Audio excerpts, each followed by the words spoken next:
Rotate your device.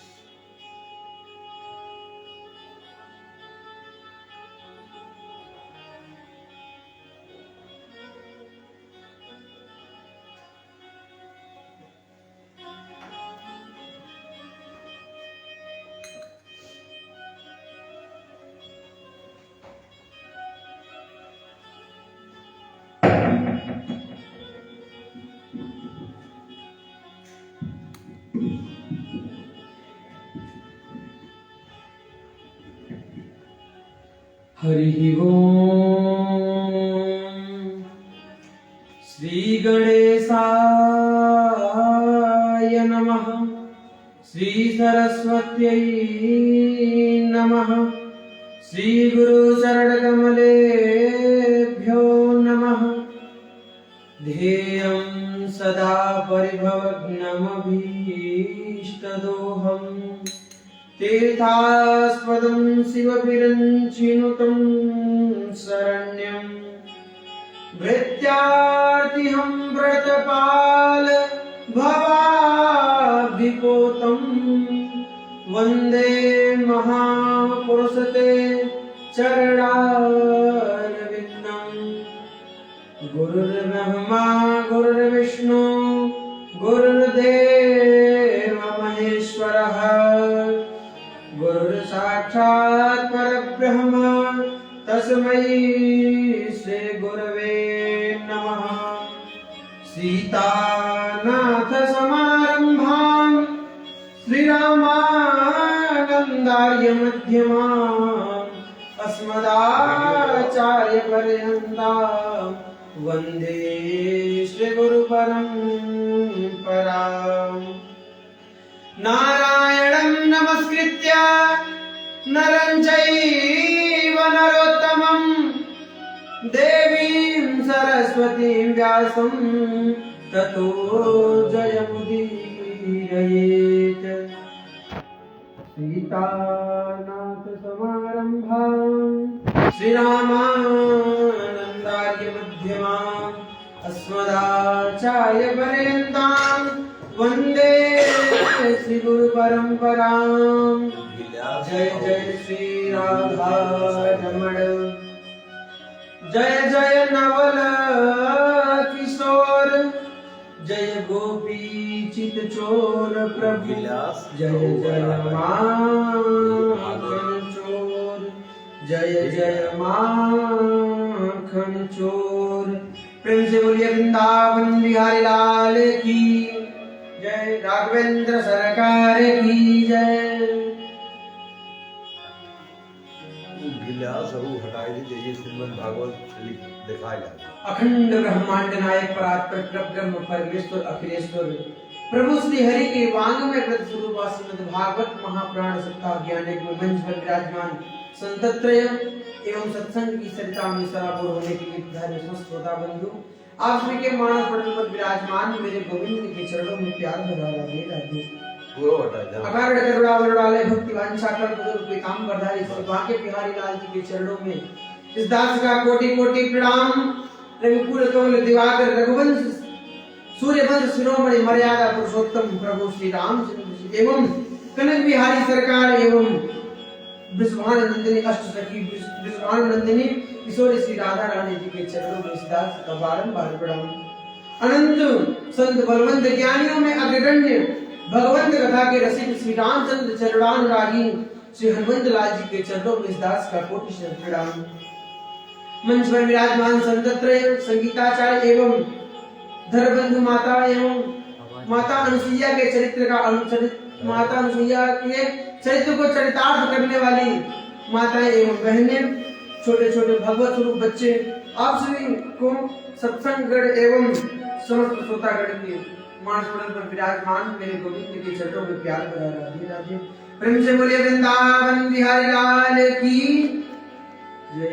प्यारे भक्तों, कथा से पूर्व अपने मन और वाणी को पवित्र करने के लिए अपने मन को इस संसार की आसक्तियों से हटा करके कुछ क्षण हम हरि नाम का सहारा लेते हैं, हरि नाम का संकीर्तन करते हुए सहारा लेते हैं। उसमें आप लोग भी अपना अपना सहयोग प्रदान करें। फिर आगे जैसे ठाकुर जी की इच्छा होगी भाव से कथा होगी।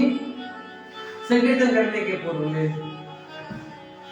हरे रामा रामा राम सीता राम राम राम, हरे रामा रामा राम सीता राम राम राम, हरे रामा रामा राम सीता राम राम राम।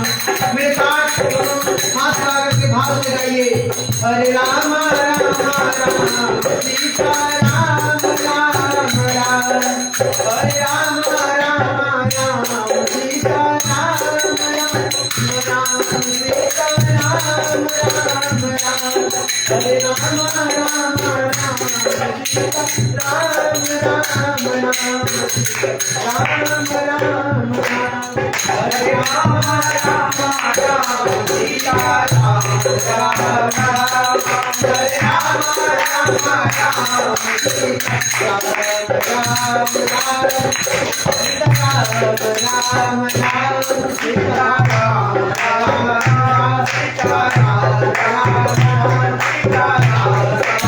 राम, हरे रामा रामा राम सीता राम राम राम, हरे रामा राम सीता राम राम।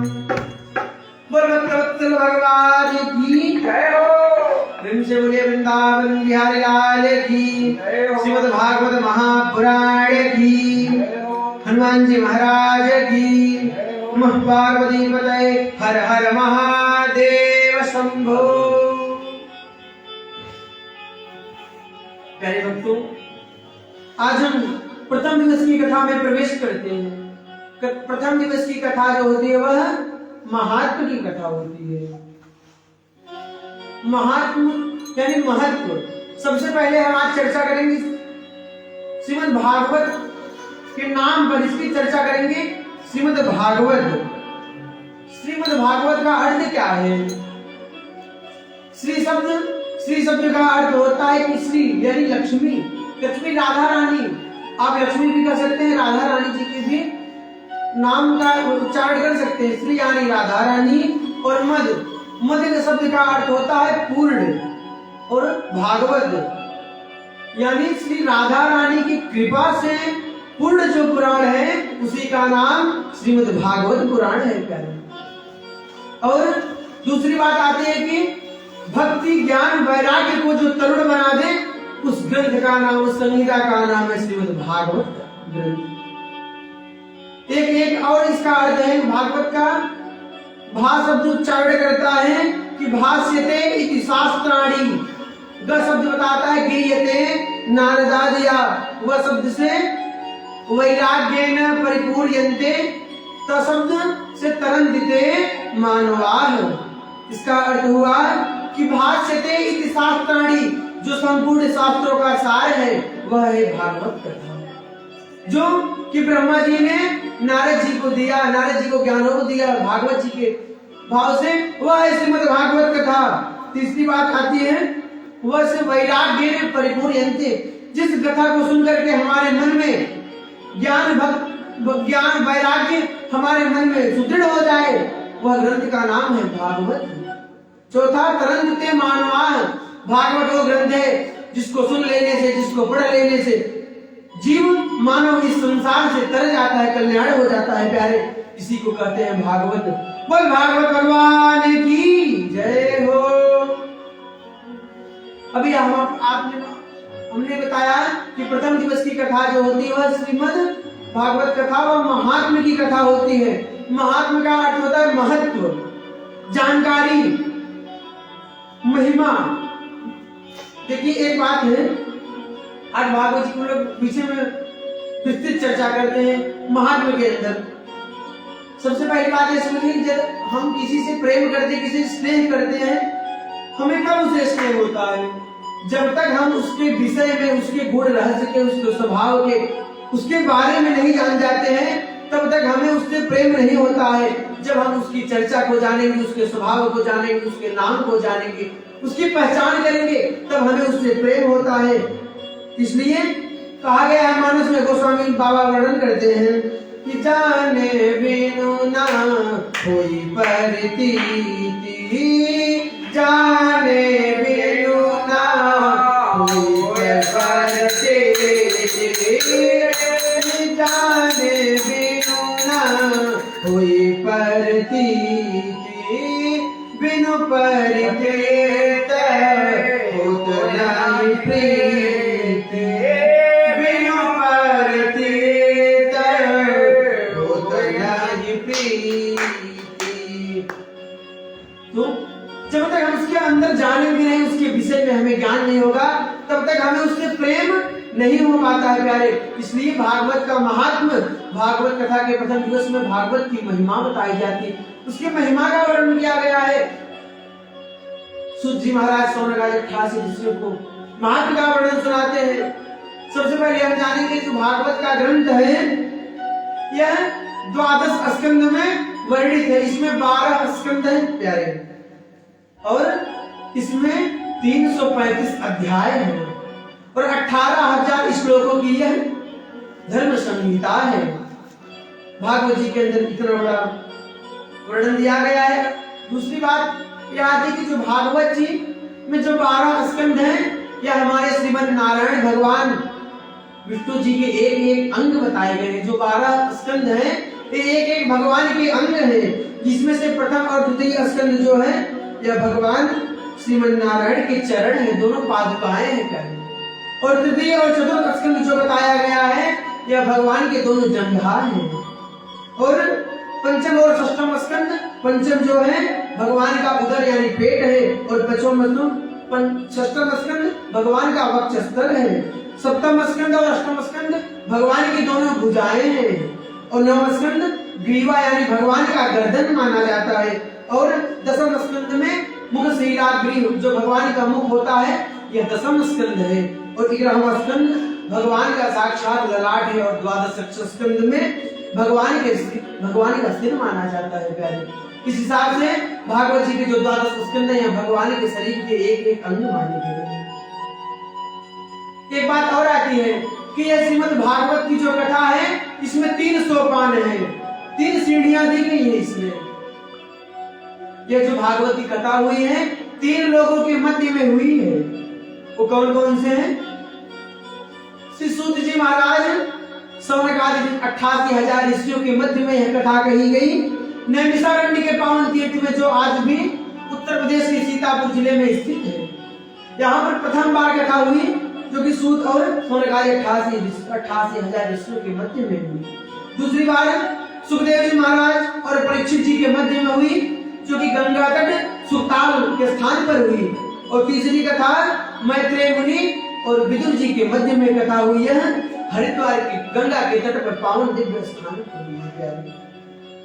ये भागवत जी की 3 सोपान हैं।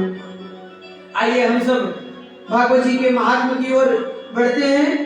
प्रेम से बोलिए राधे राधे।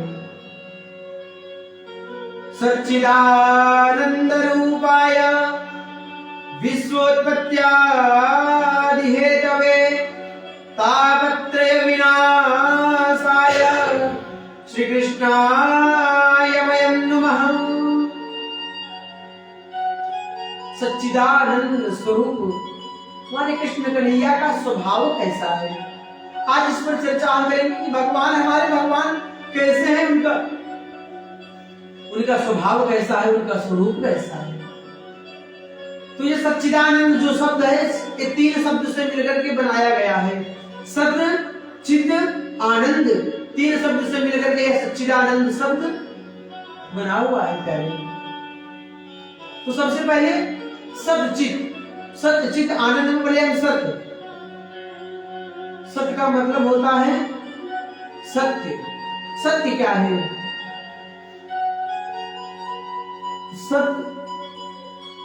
सत्य घन यानी घनीभूत यानी कठोरता, जिसमें किसी अन्य दूसरे वस्तुओं का प्रवेश हो ही नहीं सकता। जैसे हम लोग घन देखते हैं गांव में होता है, जिससे लोहा की जिससे पिटाई होती है, वो इतना ठोस होता है कि उसमें दूसरी वस्तु का प्रवेश होता नहीं, दूसरे वस्तु को मार करके उससे ठोका जाता है, उससे औजार तैयार किया जाता है, यानी दूसरे वस्तु को तैयार करता है, लेकिन उसमें अन्य कोई वस्तु उसमें प्रवेश नहीं कर पाती। जिस प्रकार से एक घन इतना कठोर होता है, इस प्रकार से भी घनीभूत यानी कठोर, जिसमें किसी दूसरे वस्तु का प्रवेश होता ही नहीं, ऐसे हमारे भगवान हैं जो सच्चित हैं। सत का मतलब कठोर, जिसमें किसी दूसरी वस्तु का प्रवेश न हो, जो तीनों कालों में सामान्य रूप से विराजमान, आदि में भी, अंत में भी और मध्य में भी। हमारे प्रभु ऐसे हैं कि आदि में भी थे और मध्य में भी है और अंत में भी रहेंगे। इसीलिए तो कहा गया है हमारे शास्त्रों में कि ब्रह्म सत्य जगन मिथ्या, ब्रह्म सत्य और संसार झूठा है। सत्य तो केवल परमात्मा है। कि जो आप देख रहे हैं, घर, गाड़ी, बिल्डिंग, जीव, सामान, सामग्री, जो भी आप सब देख रहे हैं, आपके इस नेत्रों से जो कुछ दिखाई दे रहा है, संसार यह सब असत्य है। देखने में हमें सत्य प्रतीत होता है भले ही, लेकिन यह संसार आज है कल नहीं रहेगा। हम आज हैं कल नहीं रहेंगे, यानी हम सब असत्य हैं और संसार में केवल परमात्मा ही एक सत्य है। इसलिए भगवान को सतघन कह करके पुकारा गया है। दूसरी बात आती है चित घन। चित का मतलब होता है ज्ञान। हमारे प्रभु हमेशा ज्ञान से परिपूर्ण रहते हैं। उनका ज्ञान कभी न बढ़ता है न घटता है। हमारे प्रभु ज्ञान से परिपूर्ण है। ज्ञान की जहां लास्ट सीढ़ी होती है, हमारे प्रभु उससे भी आगे तक है। यानी न उनका ज्ञान घटता है न बढ़ता है, हमेशा में हर कालों में उनका ज्ञान बराबर रहता है। और हमारा और आपका जो ज्ञान है प्यारे, प्रतिपल ज्ञान बढ़ता रहता है, ज्ञान की वृद्धि होती रहती है, ज्ञान घट भी जाता है। तो हमारे शास्त्रों में कहा गया है कि बिना अभ्यास में विषम विद्या, यदि विद्या का बार बार चिंतन न किया जाए, उनका अभ्यास न किया जाए, तो वह विद्या भी विष के समान हो जाती है। तो जो कुछ आप जानते वह हम नहीं जानते, जो हम जानते वह अगला नहीं जानता। तो हम सब अल्पज्ञ है, अल्प ज्ञानी है और हमारे प्रभु पूर्ण ज्ञानी है। इसलिए भगवान को चित घन कह करके बारंबार पुकारा जाता है प्यारे। बोलो राधे राधे। तीसरा सोपान आता है आनंद घन। हमारे प्रभु हमेशा आनंद में रहते हैं। भगवान जब किसी के यहाँ जन्म लिए, उससे पहले उनके यहाँ आनंद नहीं था, लेकिन जब भगवान उनके यहाँ जन्म ले लिए, बधाई बजने लगी। क्या? नंद घर आनंद भयो। नंद के घर बालक, ऐसा तो कोई नहीं कहा कि नंद के घर छोरा भयो, नंद के घर बालक भयो। बधाई में क्या कहा जाता है कि नंद के घर आनंद भयो। तो हमारे प्रभु आनंद के सागर है, करुणा के सिंधु है प्यारे। हम आप जो है, हम लोग का जो आनंद होता है, सुख, हम लोग सुख प्राप्त करते हैं। आनंद यदि मिलता भी है तो क्षणिक होता है, कुछ क्षण के लिए हमारे पास है, कुछ देर हम प्रसन्न रहे। यदि कहीं से शोक संदेश या किसी प्रकार का अशुभ संदेश, अशुभ सूचक हमारे को मिल जाता है, हम तुरंत हमारा जो आनंद है वह परिवर्तित हो जाता है, शोक में परिवर्तित हो जाता है। और भगवान को जो शोक और दुख आदि है, ये सब भगवान को बिल्कुल स्पर्श नहीं कर पाते हैं। ये शोक दुख हमको मानव को सताते हैं। भगवान तो हमेशा आनंद में रहते हैं, हमेशा आनंद में परिपूर्ण रहते हैं प्यारे। इसलिए भगवान को आनंद घन कह करके पुकारा गया है। बोल सच्चिदानंद भगवान की। तो प्यारे, यदि कभी कभी ऐसा होता है कि भगवान की लीला देखने समय सत, चित, आनंद, यदि तीनों आपको यदि भगवान की लीला करते समय न दिखाई पड़े, तो यहाँ पर कभी भ्रमित नहीं होना चाहिए। एक बार माता सती भोलेनाथ के साथ अगस्त मुनि के आश्रम पर गई। भगवान जो शंकर जी हैं, राम कथा के बड़े रसिक हैं। कथा इनको बड़ी प्रिय है। महाराज राघव जी की कथा जहां होती है ना, भगवान शंकर आकर के आसन लगा करके बैठ जाते हैं और कथा का श्रवण पान करते हैं। कथा के बड़े रसिक है हमारे भोले बाबा। तो अगस्त मुनि के आश्रम पर गए और अपनी सती जी को साथ में लेकर के गए। आज हमारे धर्म में देखा जाता है कि लोग लज्जित होते हैं अपनी स्त्रियों को कथा में ले जाते समय। कहीं घुमाना होगा तो लेकर के चले जाएंगे, लेकिन कथा में ले जाते समय शर्म आती है। हमारे भोले बाबा ने गृहस्थ जीवन जीने की कला बताई है, सीख लिया है कि हमारे भोले बाबा देखिए आज अपने सती मैया को साथ लेकर के अगस्त मुनि के यहाँ कथा सुनने जाते हैं। आज हमारे सनातन धर्म लोग शर्म खाते हैं कि हम नहीं जाएंगे, बताइए कैसी कैसी विडंबना हो रही है। भोलेनाथ ने यहाँ संदेश दिया गृहस्थों को कि कथा सुनने यदि जाओ अपने धर्म पत्नी को साथ लेकर के जाओ, और साथ में कथा सुनने का महाराज कुछ अलग ही महत्व होता है, कुछ अलग ही फल मिलता है। आज भोलेनाथ कथा सुनने जाए, अगर तुमने ने पहले भोलेनाथ का परीक्षण किया, उनसे रामचंद्र जी के बारे में जानना चाहा, उनके अंदर देखा कि इनके अंदर कथा सुनने की इच्छा है, जागृति है, तो कथा सुनाना प्रारंभ कर दिया। महाराज कथा तो भोलेनाथ सुन लिए। फिर कैलाश की ओर जब लौटे तुम्हें भोलेनाथ ने मन में विचार किया कि आज हमने राम कथा हम सुन करके लौट रहे हैं, और भगवान का दर्शन हो जाए तो कितनी उत्तम बात है। हम भगवान की कथा सुने और दर्शन मिल जाए तो क्या बात हो जाएगी। महाराज कथा कभी भी सुनो तो कथा सुनने के बाद भगवान से मिलने की इच्छा न हुई, भगवान से प्रेम न हुआ, तो वह कथा सुनने का कोई मतलब नहीं होता, कथा व्यर्थ चली जाती है। भोलेनाथ आज कथा सुने, उनके मन में भाव बढ़ने लगा कि आज प्रभु से मेरा दर्शन तो हो जाना चाहिए। और दर्शन हो जाए, भोलेनाथ के नेत्र पुलकित हो रहे हैं, उमड़ रहा है अंदर से भावनाएं कि भोलेनाथ से भगवान रामचंद्र जी का दर्शन तो हो जाए। उस समय श्री रामचंद्र जी महाराज पत्नी विरह की लीला कर रहे थे। दंडकारण्य वन में पत्नी विरह की लीला कर रहे थे। भोलेनाथ अगस्त्य मुनि के आश्रम से लौटे, दंडकारण्य में जो ही को प्रकट देखे कि रामचंद्र जी व्याकुल होकर के पत्नी विरह की लीला कर रहे थे।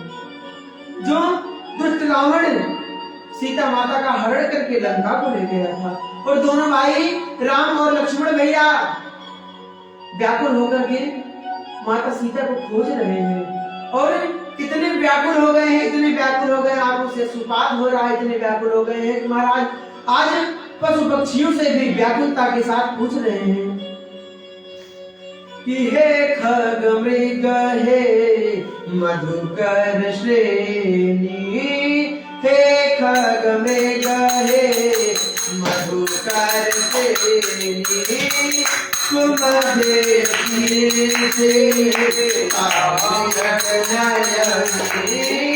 तुम देखी से मृग नयनी, खग मृग हे मधुकर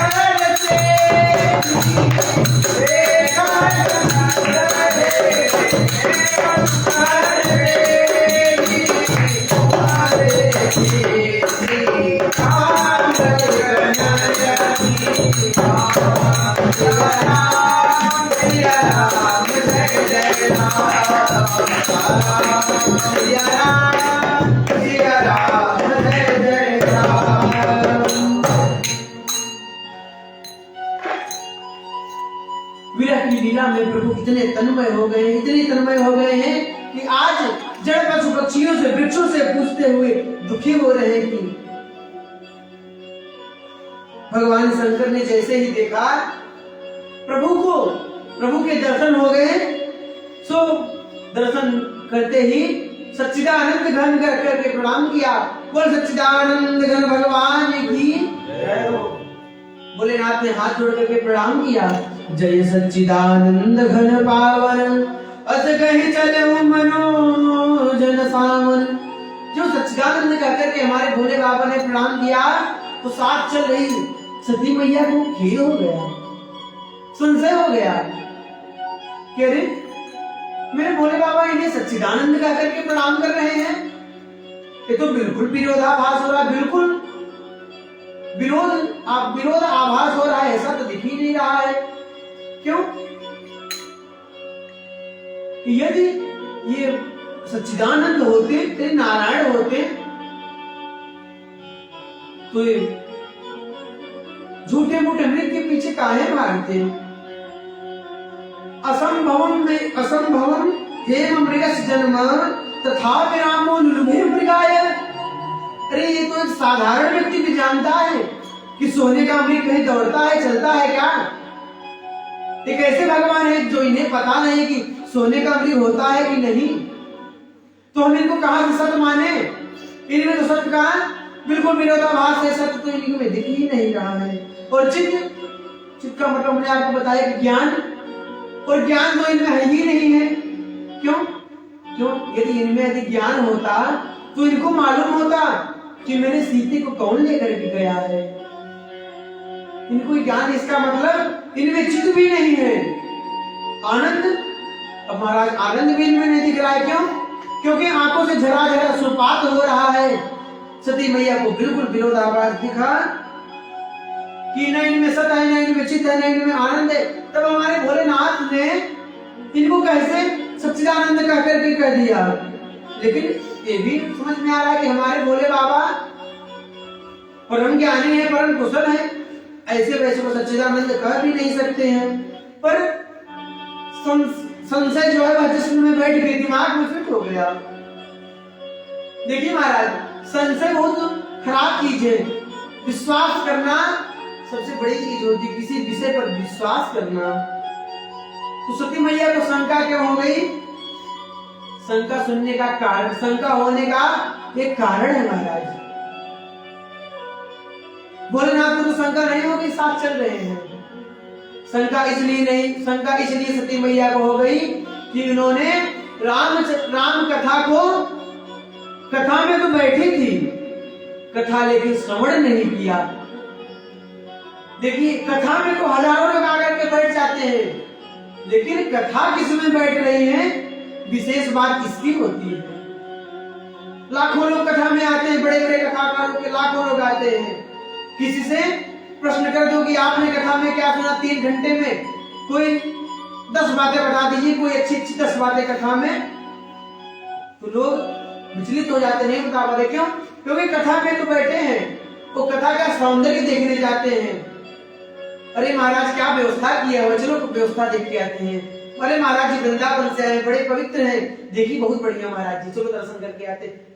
कथा नहीं सुनते हैं, आकर के महाराज यही सब देखने में लग जाते हैं। नहीं, कभी भी कथा में आइए, एकांत कथा में आइए और एक व्यास गद्दी का प्रणाम, व्यास गद्दी को पास आकर के प्रणाम कीजिए, सर झुका करके व्यास जी को प्रणाम कीजिए, और एकांत में कहीं जाकर के अपना आसन लेकर के प्रेम पूर्वक बैठ जाइए। और ऐसा बैठिए, अपना मन और चित्त, अपना कान, हर चीज आपकी कथा पर ही केवल फोकस करे, केवल आप कथा को ही पान करिए।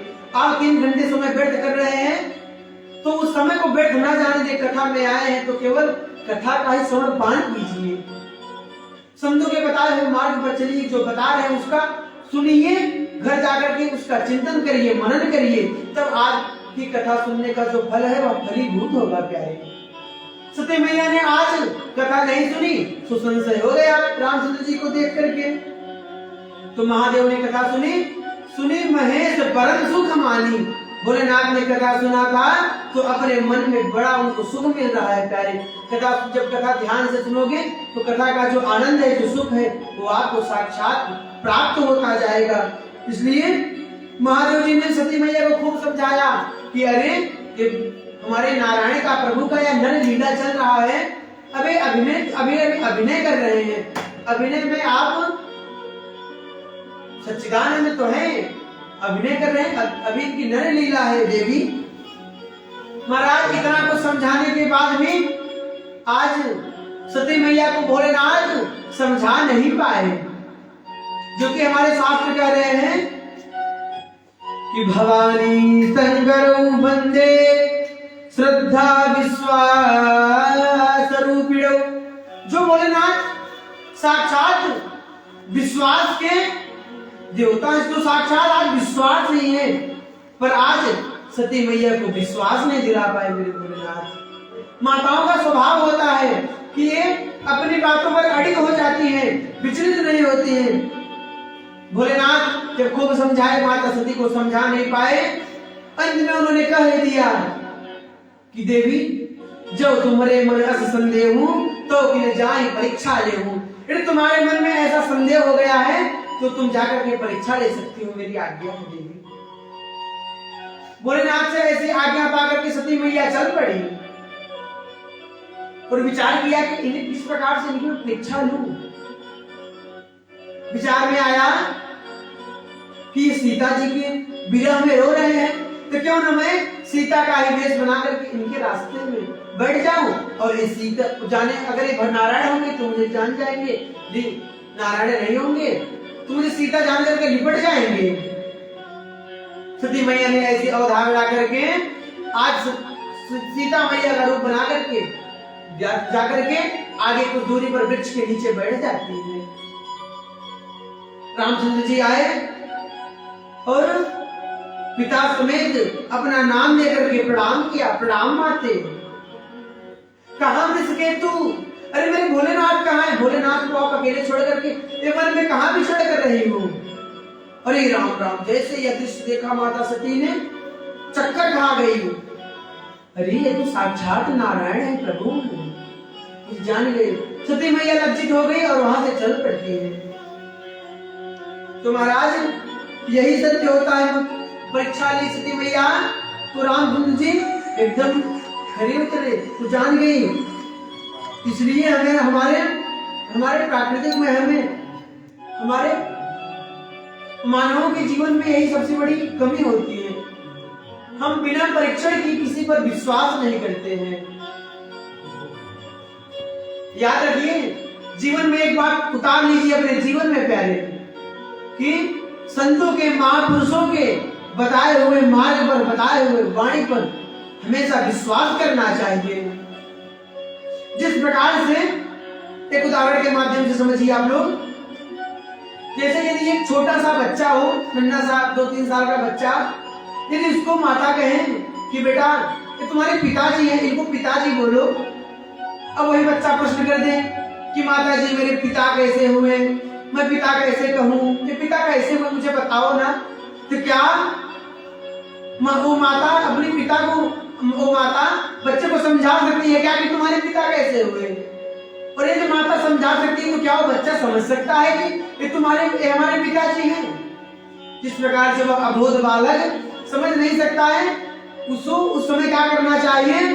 अपने माता जी के कहे हुए वचनों पर विश्वास करके पिताजी को पिताजी बोलना प्रारंभ कर दे। जो जो बालक बड़ा होता जाएगा, आगे चल करके उसकी सारी शंकाएं स्वतः निर्मूल हो जाएंगी। आगे चल करके वह स्वयं ही जान जाएगा कि मेरे पिता हैं, क्यों है, कैसे हैं। इस प्रकार से हमें अपने संतों के, महान पुरुषों की वाणी पर शुद्ध विश्वास करके ही चलना चाहिए। धीरे धीरे हमारी शंकाएं स्वतः ही निर्मूल हो जाएंगी। इसलिए जीवन में संतों के मार्ग पर सदा अनुकरण करो। जो हमारे संत महापुरुष बता करके चले गए हैं, उनकी आज्ञा का पालन करो, उनकी आज्ञा का उल्लंघन ना कीजिए। इस प्रकार से इस प्रकार से भगवान की विविध लीलाओं में देखते समय यदि कहीं भी सच्चिद आनंद यदि उनमें नजर ना आवे, हमें ना दिखे, तो हमें किसी प्रकार का संशय नहीं रहना चाहिए, संशय करना नहीं चाहिए। हमारे प्रभु तो सच्चिद आनंद से परिपूर्ण है, लेकिन अभिनय करते समय वह दिखाई नहीं देता है। जिस प्रकार से यदि कोई अभी अमीर आदमी हो, बड़ा आदमी का गाड़ी बंगला सब कुछ उसके पास हो, यदि नाटक के रोल में उसे भिखारी वाला कटोरा दे दिया जाए कि भैया तुम सब ऐसे लाइन से बैठे रहेंगे, तो कटोरा लेकर के सबके सामने जाकर के ऐसे 1-2 रुपए भीख मांगना, तो वो अभिनय का नृत्य है। उस समय वह अमीर हो या गरीब हो उससे नहीं मतलब। बहुत अमीर है, उसके अंदर सब गुण संपन्न है, पैसा भी है, धन भी है, गाड़ी बंगला है, लेकिन उस समय अभिनय कर रहा है, तो उसका कर्तव्य है कि सबके सामने जाकर के मांगे 1-1 रुपए भैया डाल दो।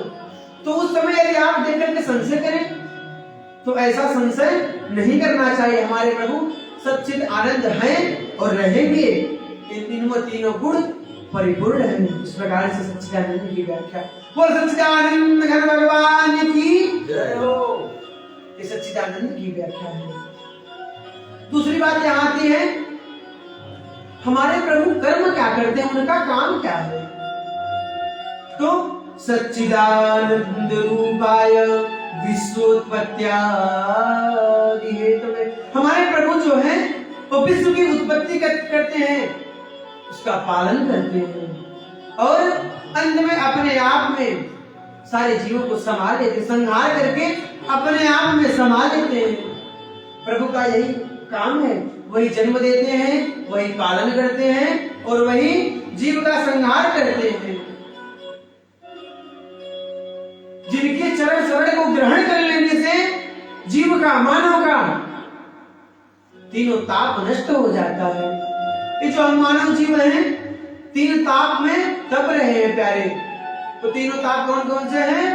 मनुष्य में वर्णन आता है कि दैहिक दैविक भौतिकता, दैहिक भौतिकता,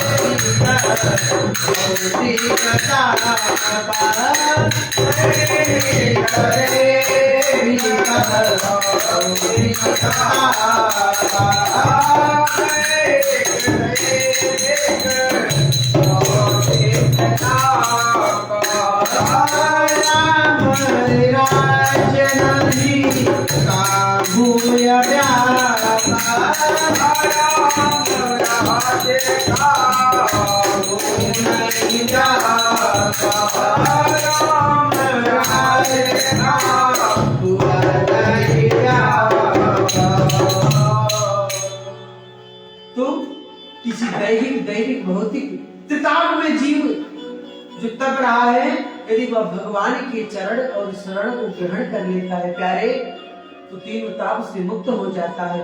तीन ताप है, दैहिक दैविक भौतिक। उन तीनों तापों का किस प्रकार से हम उस ताप में तप रहे हैं? जो दैहिक ताप होता है, यही है दैहिक ताप। किसे कहते जानते हैं? कि जो तमाम बीमारियां हमारे शरीर को ग्रसित करती है, कभी जुकाम हुआ, कभी बुखार हुआ, आज महाराज इतनी बीमारियां हो गई कि वर्णन नहीं किया जा सकता। अभी देखिए, आप लोग देखे थे कोरोना महामारी कितनी जोरदार आई थी, आई फ्लू, ऐसे रोज कोई न कोई नई नई बीमारियां उत्पन्न हो रही हैं। यदि हम भगवान की चरण शरण को ग्रहण कर लेते हैं तो यह दैहिक बीमारियों से हम बच जाते हैं, दैहिक ताप से बच जाते हैं। दूसरा आता है भौतिक। भौतिक ताप क्या है? नवग्रह हमारे शास्त्रों में बताए गए हैं। कौन कौन से नवग्रह? आपने बहुत सुना होगा कि हमारे ऊपर शनि का ग्रह चल रहा है, हमारे ऊपर मंगल का ग्रह चल रहा है, हमारे ऊपर बुध का ग्रह चल रहा है। ये सब जो ग्रह हमें परेशान करते हैं, तड़पाते हैं, इसी को कहा जाता है दैविक ताप। दैवीय शक्तियां होती है ये, इस ताप में हम लोग तपते हैं। तीसरी दैहिक दैविक भौतिक।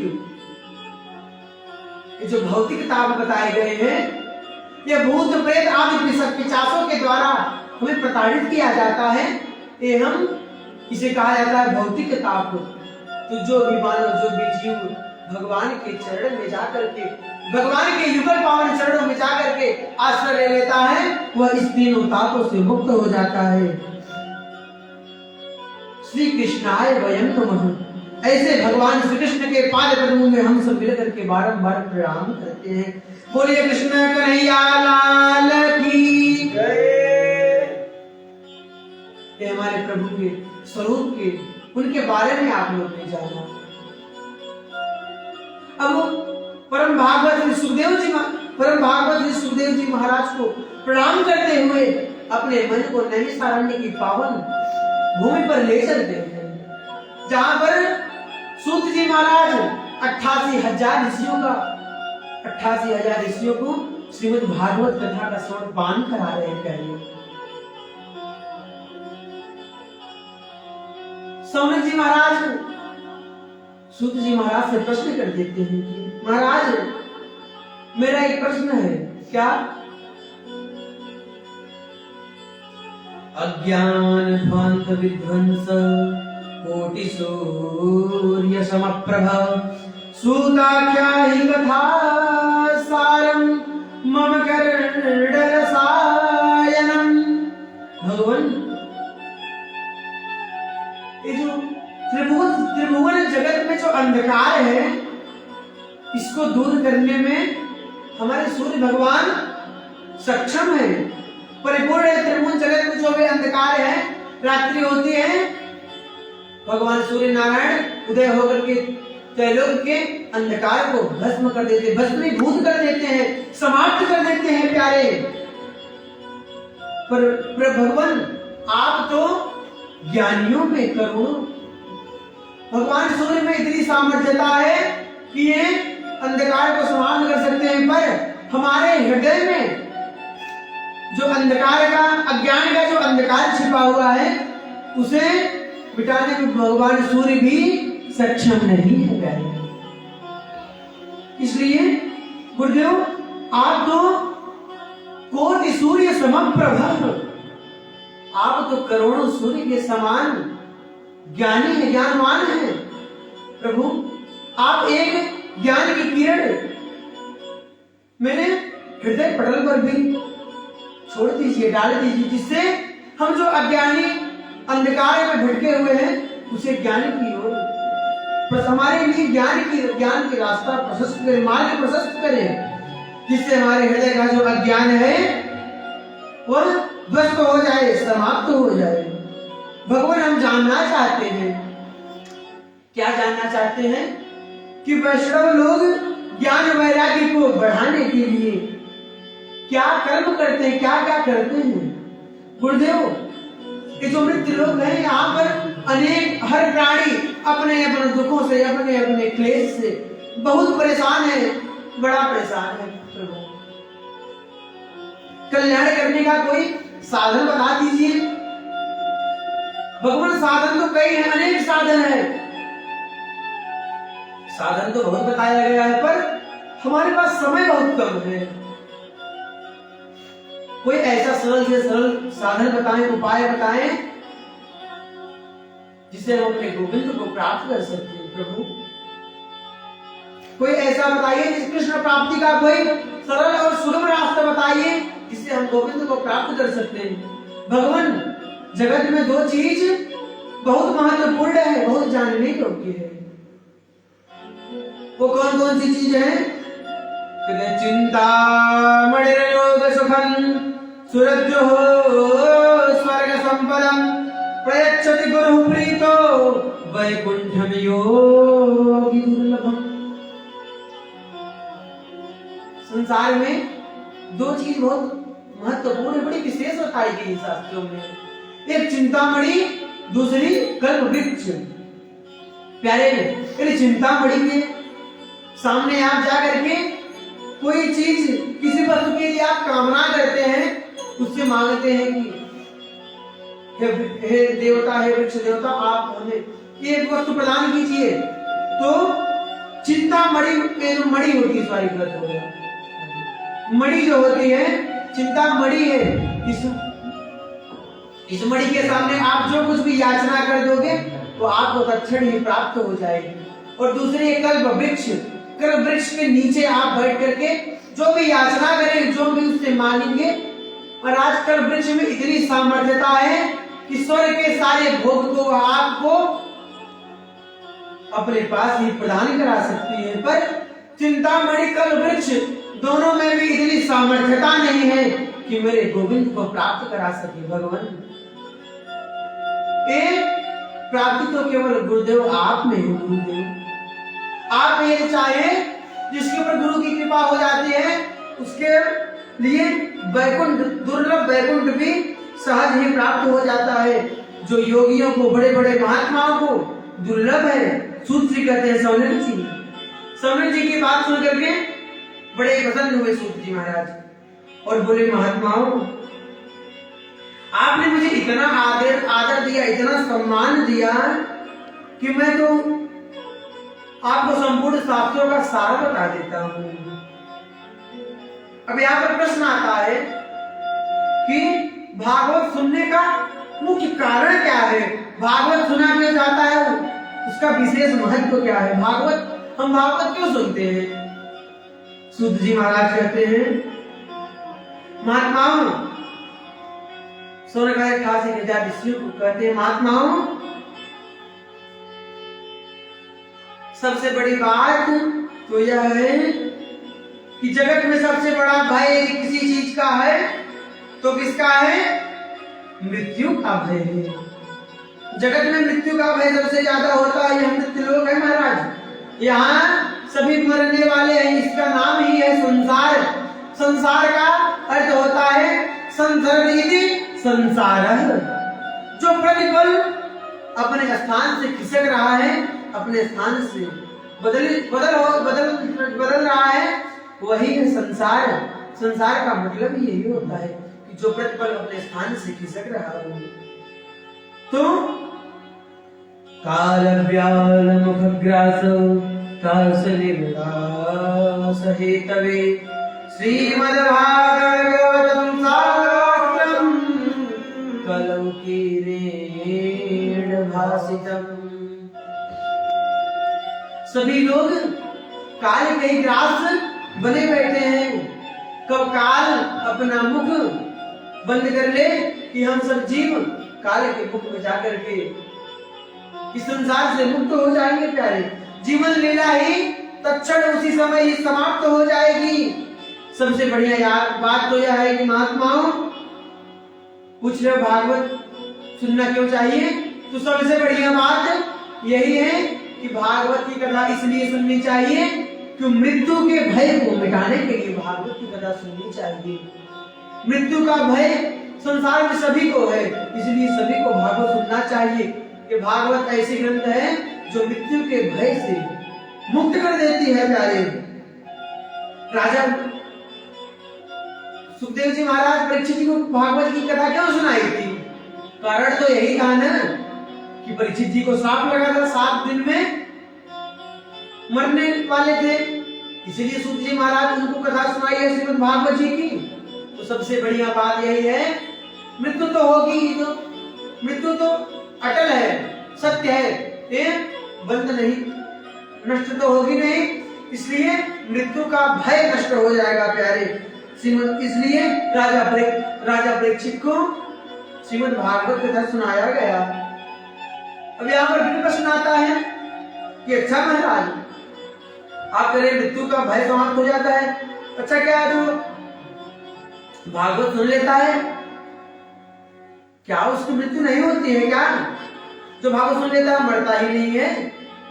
सुखदेव जी कहते हैं ना बाबा, ना, ऐसा नहीं है। अरे हमने बताया कि संसार है, जो यहाँ आया है सो जाएगा, आया है सो जाएगा, राजा रंग फकीर।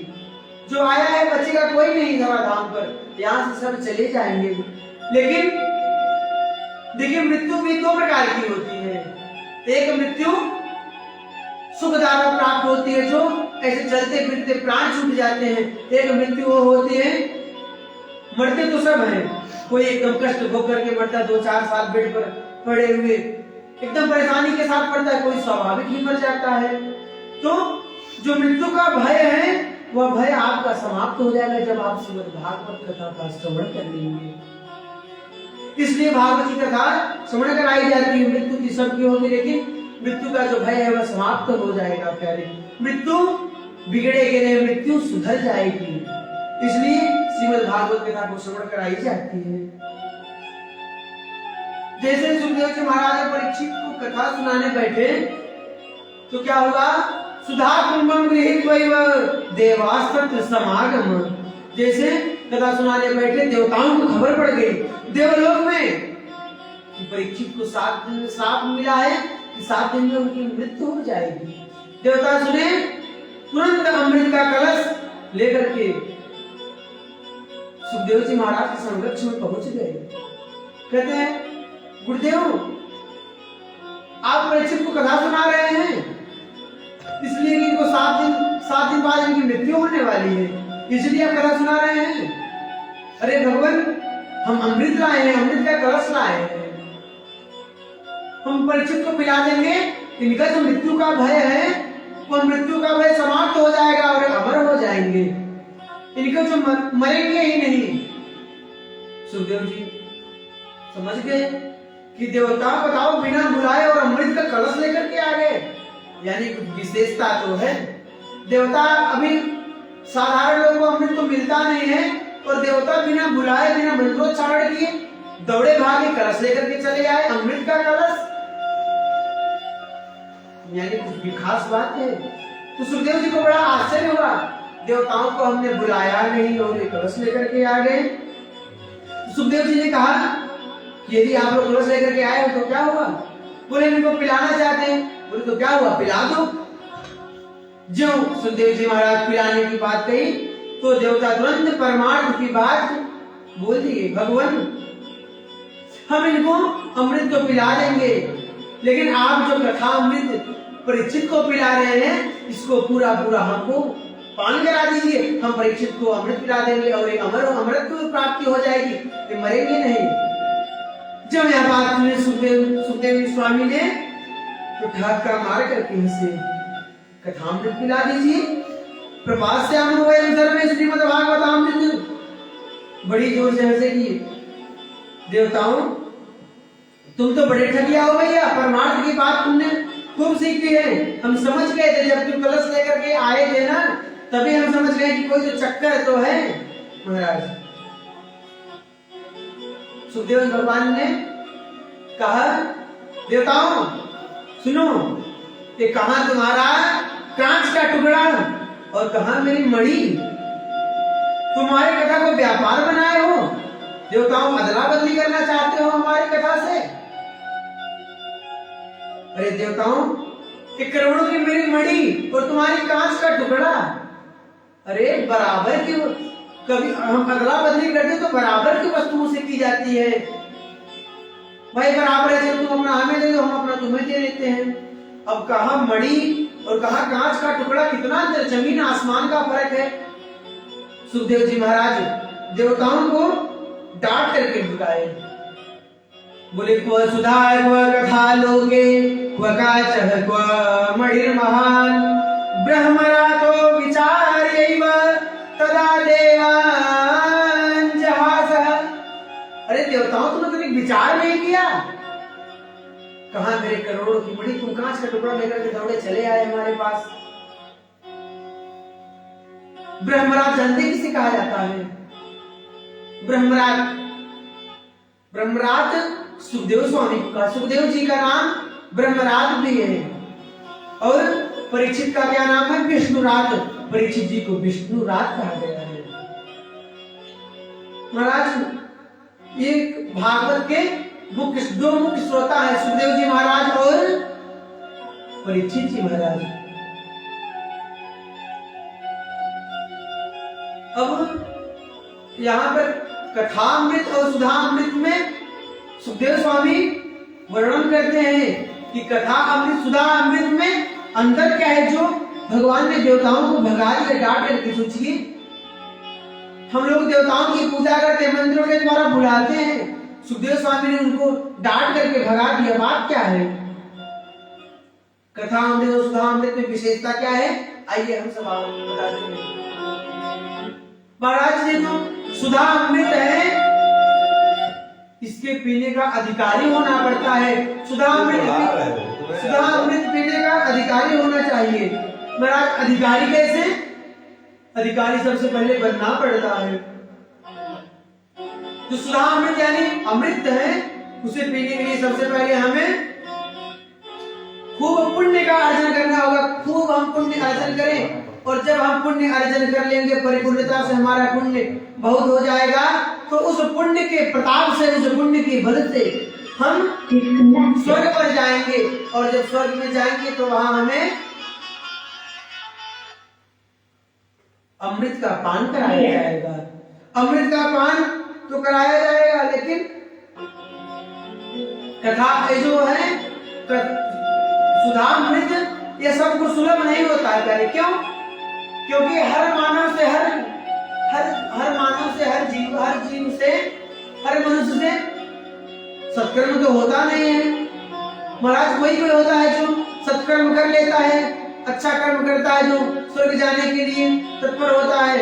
आजकल तो कोई बहुत कम ऐसे लोग हैं जो अच्छा कर्म करते हैं, अच्छा कर्म करके स्वर्ग जाते हैं। कर्म ज्यादा करने वाले लोग हैं आज के समाज में, तो हमें वो कथा सुधामृत पीने का तो अवसर ही नहीं मिलेगा। हम ये संसार में भटकते हैं, स्वर्ग लोग जाने का मौका ही नहीं, क्योंकि हमारे पास उतना पुण्य हमारा अर्जन हो ही नहीं पाता है। तो ये जो सुधामृत है, इसको पीने का अधिकारी होना जरूरी है। लेकिन यह हमारा जो कथामृत है, यह जो भागवत कथामृत है, यह सबको सुलभ होता है। सब ही सुलभ सब दिन सब देशा। जैसे भागवत की कथा है वह सबको सुलभ है, और हर दिन सुलभ है और हर देश में सुलभ है प्यारे। जो कथा एक सुधामृत है केवल स्वर्ग लोक में ही है, अमृत का घड़ा और कहीं नहीं है। स्वर्ग जाओगे तभी पीने का अवसर मिलेगा। लेकिन यह जो भागवत जी की कथा है, यह जो कथामृत है, ये सारे कहीं भी आप सुन सकते हैं। इसलिए कथामृत की महिमा ज्यादा बड़ी है प्यारे। और एक बड़ी बात है क्या कि यह जो स्वर्ग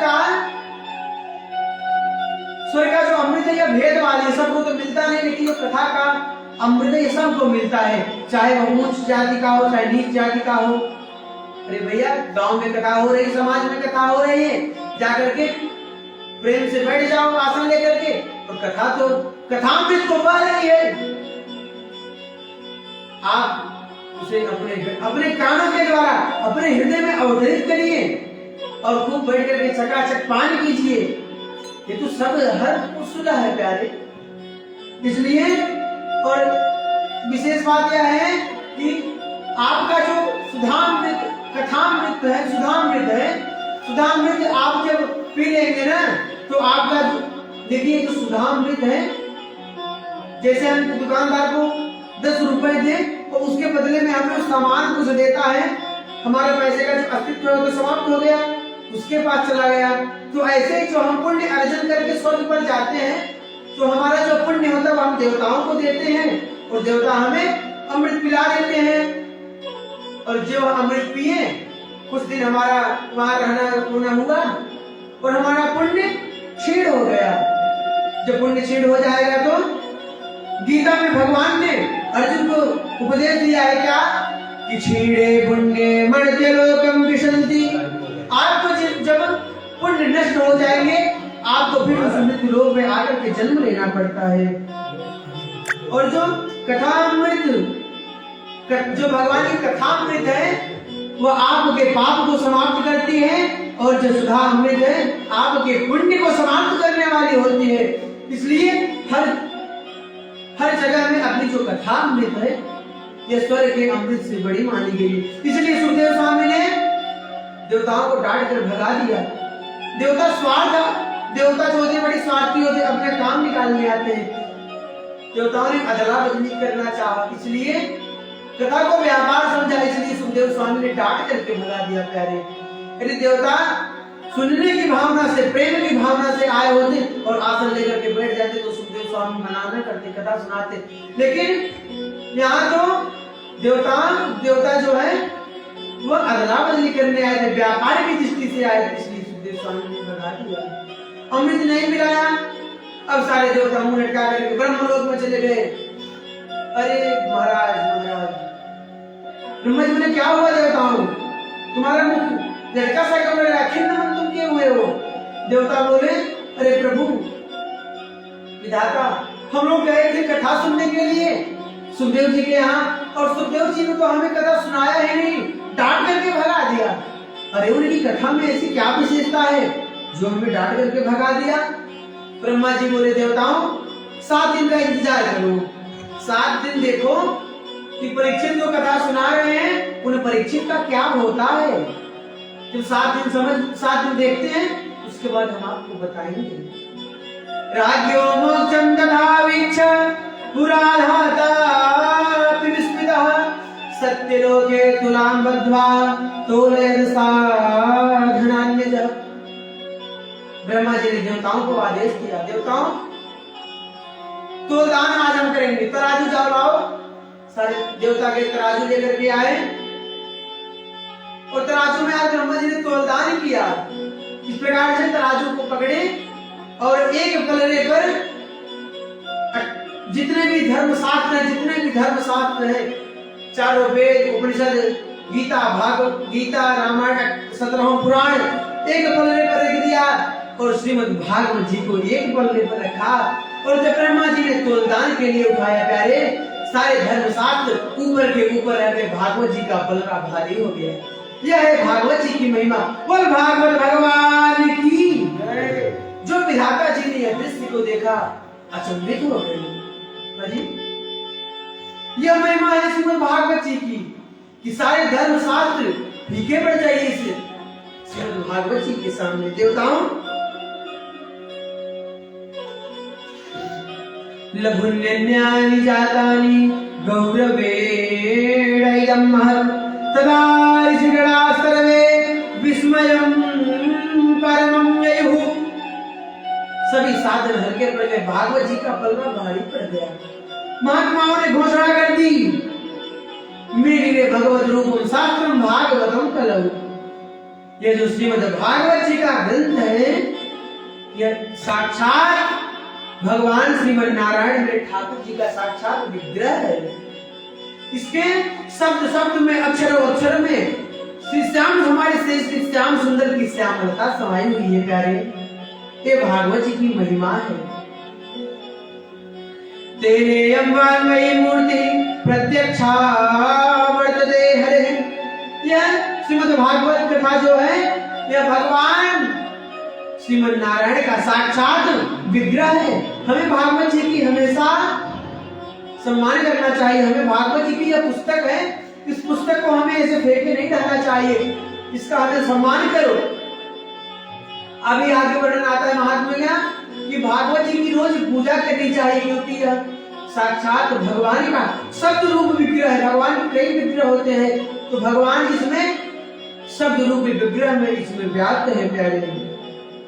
तो ऋषियों ने सूत जी से प्रश्न कर दिया, महाराज एक कथा 7 दिन सुनने की परंपरा कहां से प्राप्त हो गई? इन्हें 7 दिन क्यों सुना जाता है? अरे 8 दिन भी तो सुन सकते थे, 9 दिन भी, लेकिन 8 दिन की परंपरा कहां से हुई? सूत जी कहते हैं, ऋषियों जब सनकादिक महात्माओं ने देवर्षि नारद को यह कथा सुनाई थी, तब से यह कथा 7 दिन सुनने की परंपरा प्रचलित हो गई है।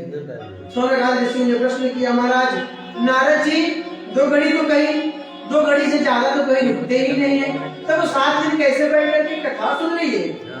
भागवत कैसे सुने और कहाँ सुने और क्यों सुने, इसका विस्तार से हमें बताइए। सूत जी कहते हैं, एकदा हि विशालाया चत्वारः ऋषयो मलाः सत्संगार्थं समायाता दद्युस्तत्र नारद। तो भागवत की 7 दिन की महिमा जब सौनकादि 88,000 ऋषियों ने नारद जी को जब यह कथा सुनाई थी, तब से यह कथा 7 दिन सुनने की परंपरा प्यारे प्रचलित हो गई है। अब नारद जी कथा कैसे सुने, कहाँ सुने, इसकी कथा की चर्चा हम विगत दिवस की कथा में श्रवण करेंगे। इसी के साथ आज की वाणी सद्गुरुदेव भगवान के चरणों में समर्पित। प्रेम से बोलिए वृंदावन बिहारी लाल की जय हो, राघवेंद्र सरकार की जय, काशी विश्वनाथ भगवान की जय, हनुमान जी महाराज की जय, श्रीमद् भागवत महापुराण की। नमः पार्वती पतये, हर हर